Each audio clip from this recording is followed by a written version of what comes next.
uma das 10 classes gramaticais. No vídeo de hoje, nós vamos abordar as formas nominais que pertencem a essa classe gramatical. Bora lá? É logo após a vinheta.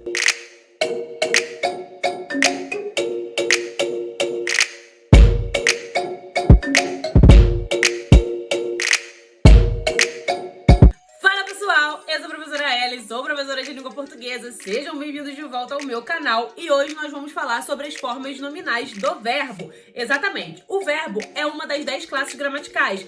Classe essa que é um pouco extensa, portanto, todos os vídeos sobre verbos serão fracionados. Então, vamos começar aí pelas formas nominais do verbo. Mas antes, se você ainda não é inscrito, não deixe de se inscrever nessa comunidade que tem crescido cada vez mais.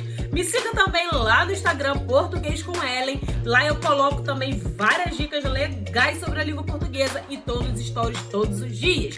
Envia para um amigo, porque esse é um assunto do qual é utilizado, além da redação, é usado também nas questões de prova, seja vestibular quanto concurso. Então, forma nominal do verbo é um assunto que abrange aí essas 3 áreas, tanto concurso, tanto o vestibular, quanto redação, tá certo? Vale ressaltar que aqui no canal nós temos um vídeo falando sobre as 10 classes gramaticais, que eu vou deixar linkado aqui para vocês de forma descomplicada. Eu falo sobre elas e sobre a função de cada uma, beleza? Pessoal, as formas nominais, elas são chamadas assim porque sozinhas elas não são capazes de demonstrar nem os modos e muito menos os tempos verbais. As formas nominais, elas se dividem em 3 frentes: o infinitivo, o gerúndio e o particípio. Dentro dessas formas, nós temos algumas vertentes que se ligam cada uma delas. O infinitivo, ele expressa a ação em si. Por exemplo, acontecer, andar, beber, partir, comer. Eu estou expressando a ação em si. O gerúndio, ele dá a ideia de continuidade. Ele expressa o processo dessa ação.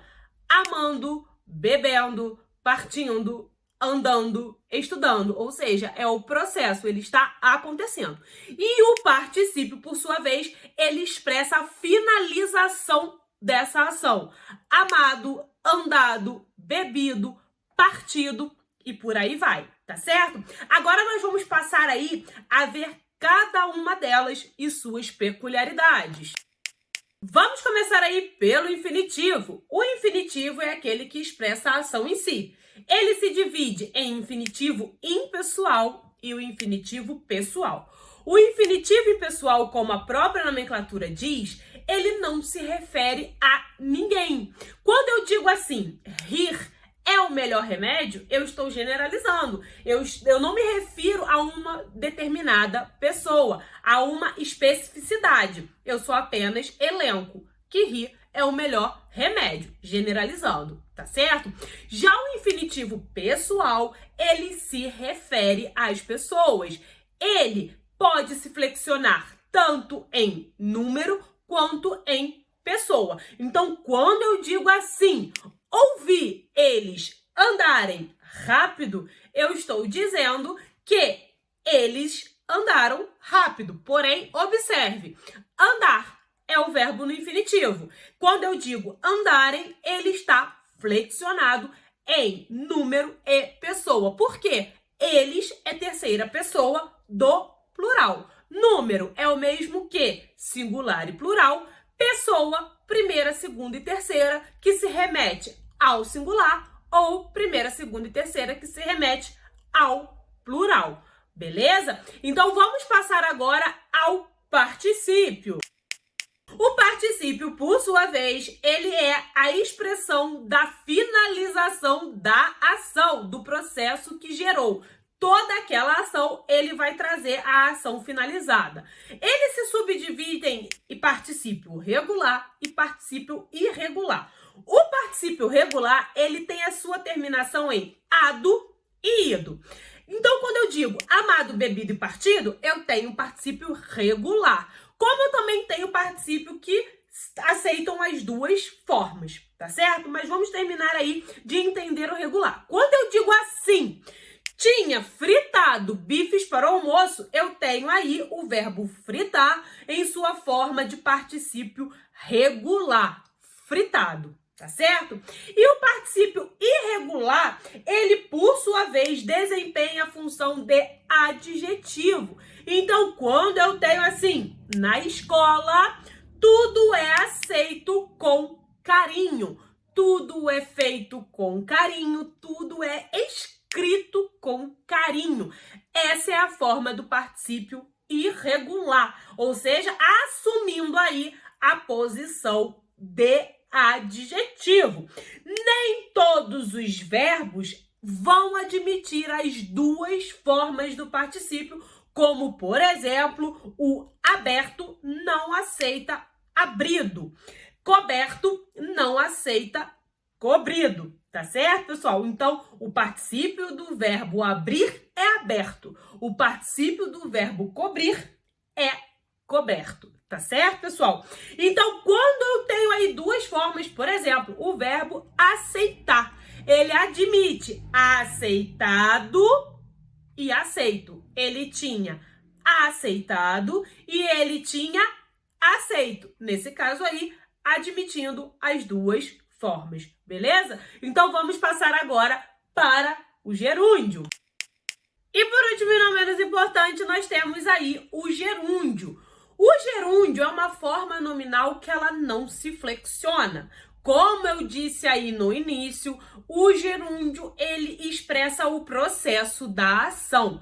Ele sempre vai dar a ideia de ação contínua e duradoura. Por isso, em muitos momentos, ele deve ser evitado, principalmente numa escrita de redação. Por quê, pessoal? Quando vocês escrevem uma redação, vocês querem tudo, menos da ideia de ação de continuidade daquela escrita ali. E isso deve ser evitado quando se escreve, por isso, uma redação, tá certo?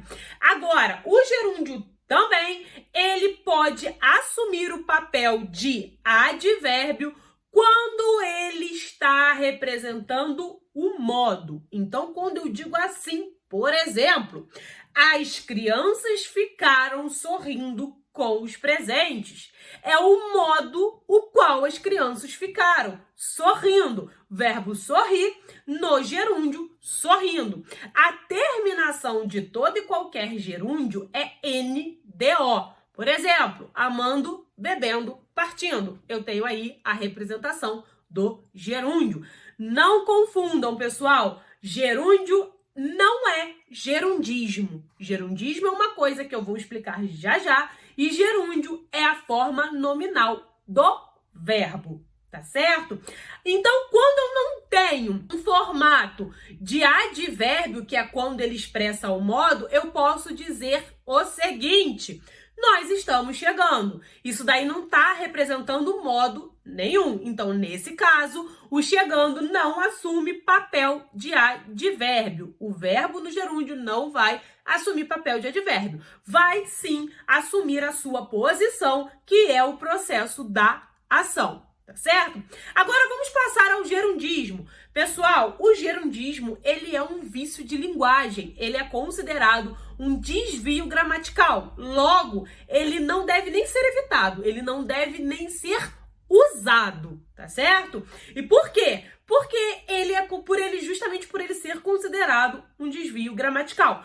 Quando eu tenho gerundismo, vou estar transferindo dinheiro. Errado. Vou estar transferindo não. Ou vou transferir o dinheiro ou transferirei o dinheiro. Eu posso utilizar a locução verbal vou transferir ou apenas o verbo no futuro do presente. Transferirei o dinheiro.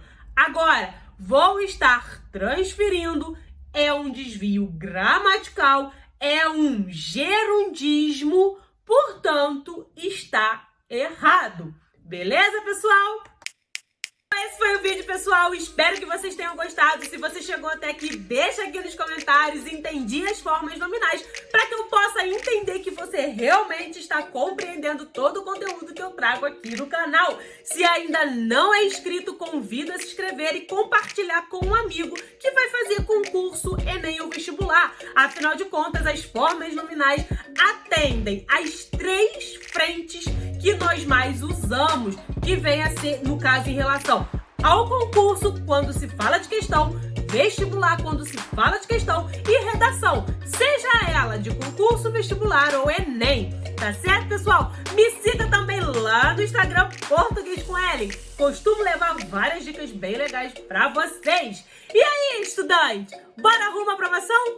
Bora lá aprovar junto comigo?